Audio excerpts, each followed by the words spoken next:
अस्सलाम वालेकुम dear friends, उम्मीद है आप सब खैरियत से होंगे। हमारा आज का जो टॉपिक है वो ट्रांसफ़र ऑफ प्रॉपर्टी एक्ट 1882 का सेक्शन नंबर 52 है, जिसके अंदर आज हम डील करेंगे introduction, meaning according to Black's law dictionary, section number 52 of transfer of property act, legal maxim और case law. Section number 52 transfer of property act का अगर हम सिंपल इंट्रोडक्शन करें तो इंट्रोडक्शन के अंदर हमें ये चीज़ पता चलती है कि ये एक लीगल टर्म है। क्या है? ये एक लीगल टर्म है। अब ये एक लीगल टर्म जो है, ये लीगल टर्म यूज़ कब होता है कि during the litigation nothing new would be introduce. यानी कि हम अपनी सोसाइटी के अंदर ऐसे मसले देखते हैं कि हमारी सोसाइटी के अंदर जब भी कोई प्रॉपर्टी ट्रांसफ़र हो जाती है उसके बाद पता चलता है कि इस प्रॉपर्टी पे तो केसेस थे, इस प्रॉपर्टी पे तो केस लगा हुआ था। तो ट्रांसफ़र ऑफ प्रॉपर्टी एक्ट का सेक्शन नंबर 52 हमें सिंपली इसी चीज़ के बारे में डील करता है कि अगर कोई भी प्रॉपर्टी है आपकी, तो ड्यूरिंग द लिटिगेशन अगर उस प्रॉपर्टी का कोई भी केस चल रहा है तो आप उस प्रॉपर्टी को ट्रांसफ़र नहीं कर सकते किसी और के नाम पर या थर्ड पार्टी के नाम पर। अब इंट्रोडक्शन के अकॉर्डिंग्स अगर हम इंट्रोडक्शन सिंपल इंट्रोडक्शन करें तो हम ये देखते हैं कि रजिस्ट्री भी हो जाती है, हम ये देखते हैं कि खाते भी चढ़ जाते हैं, और हम ये देखते हैं कि खाते चढ़ने के बाद ही पता चलता है कि इस प्रॉपर्टी पे तो केस लगा हुआ है। तो during the litigation it means के अगर कोई भी केस लगा हुआ है प्रॉपर्टी का तो आप उस प्रॉपर्टी को ट्रांसफ़र नहीं कर सकते।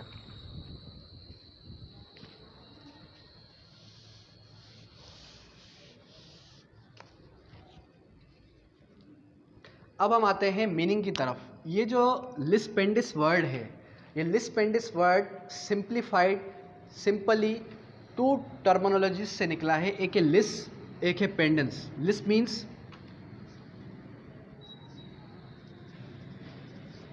ड्यूरिंग लिटिगेशन,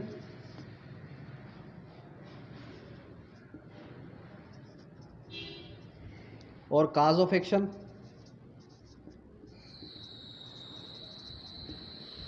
या तो लिटिगेशन या काज ऑफ एक्शन, और pendens means pendency before court.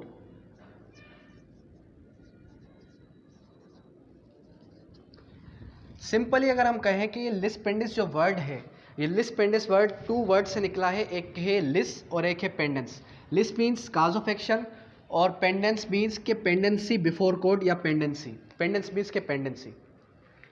अब यहाँ पर जो है पेंडेंस है, ये हमें कोई पेंडिंग चीज़ के बारे में बता रहा है कि कोई भी आपकी प्रॉपर्टी है वो पेंडिंग है, उसका कोई केस पेंडिंग है कोर्ट में, उसका डिसीजन आना पेंडिंग है कोर्ट में, तो आप उस प्रॉपर्टी को ट्रांसफ़र नहीं कर सकते।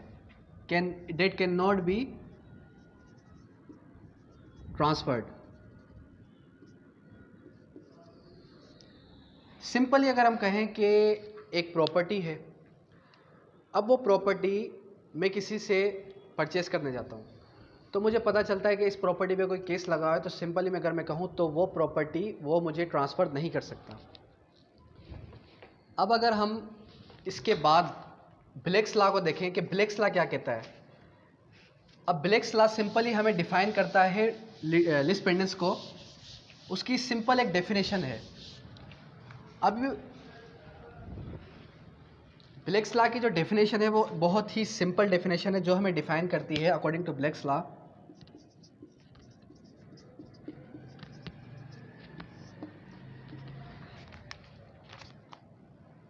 द jurisdiction पावर और control over property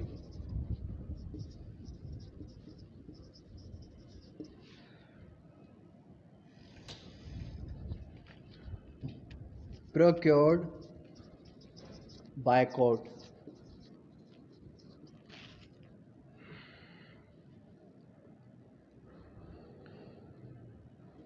while a legal action is pending।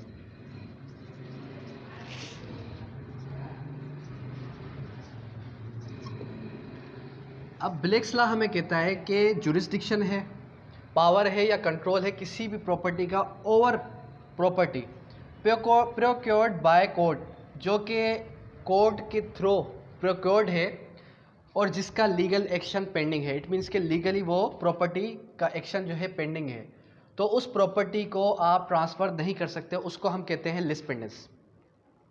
अब इसके बाद हम आते हैं कि doctrine of lis pendens according to section number 52। Section number 52 हमें क्या बताता है कि उसकी क्या डॉक्ट्राइन है लिस पेंडेंस की।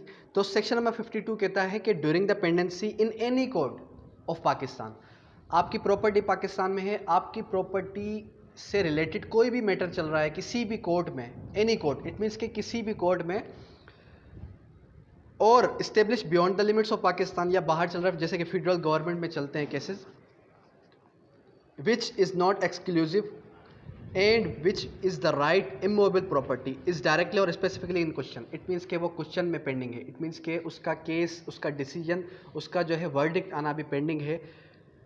The property can not be transferred, वो प्रॉपर्टी ट्रांसफर्ड नहीं हो सकती, और otherwise dealt with the any party to the suit और proceeding so as to effect the rights, वो प्रॉपर्टी थर्ड पार्टी की तरफ भी ट्रांसफ़र नहीं हो सकती, उस प्रॉपर्टी को आप किसी और के नाम पर नहीं कर सकते।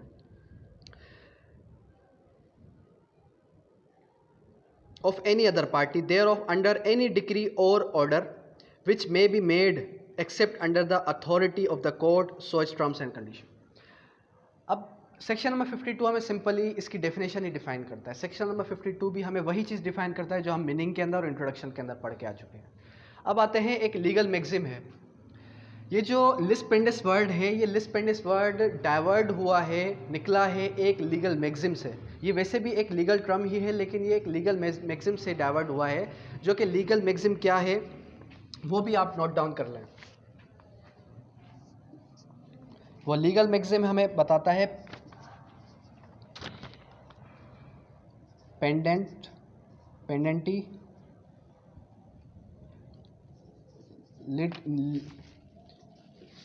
निही लिनोवेचर।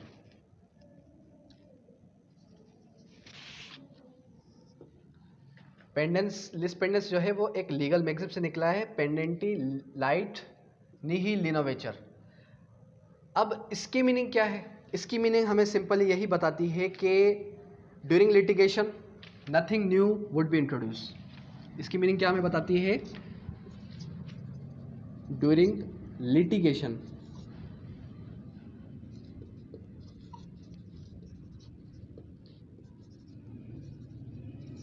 Nothing new would be introduce. Litigation के दौरान कोई भी नई चीज़ को आप जो है इंट्रोड्यूस नहीं करा सकते, इसकी मीनिंग ये है। तो ये भी एक लीगल मैक्सिम से ही डाइवर्ट हुआ है लिस पेंडेंस का वर्ड।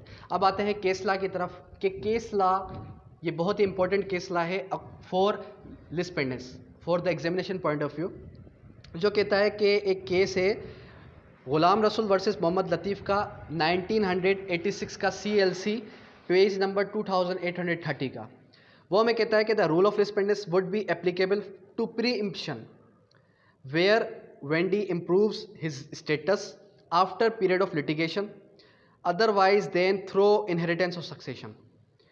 अच्छा, ये केस लॉ हमें क्या बताता है? ये केस लॉ हमें ये बताता है कि अगर आपका कोई भी केस पेंडिंग है तो उस पेंडिंग केस के बाद जो है आपकी प्रॉपर्टी जो है फर्स्ट ऑफ ऑल ट्रांसफ़र की जाएगी प्री इम्प्शन के थ्रू, फिर जो है अपना स्टेटस शो कराने के बाद वो प्रॉपर्टी जो है इनहेरिटेंस या सक्सेशन में जाएगी। उसके बाद ही मतलब इट मीन, अब ये प्री इम्प्शन क्या है? प्री इम्प्शन मीन्स के हक़ शिफा, तो इनको फर्स्ट प्रायोरिटी दी जाएगी, प्री इम्प्शन को, इनहेरिटेंस को और सक्सेशन को। उसके बाद जो है आप किसी और पार्टी को अपनी प्रॉपर्टी ट्रांसफ़र कर सकते हैं according to this case law. तो आज हमने सिंपली ये एक सेक्शन को डील किया, एक सेक्शन सीखा, समझा लिस पेंडेंस के बारे में। होपफुली आपको समझ में आ चुका होगा आज का लेक्चर। अगर कोई भी क्वेश्चन अराइज होते हैं तो आप कमेंट बॉक्स में कर सकते हैं।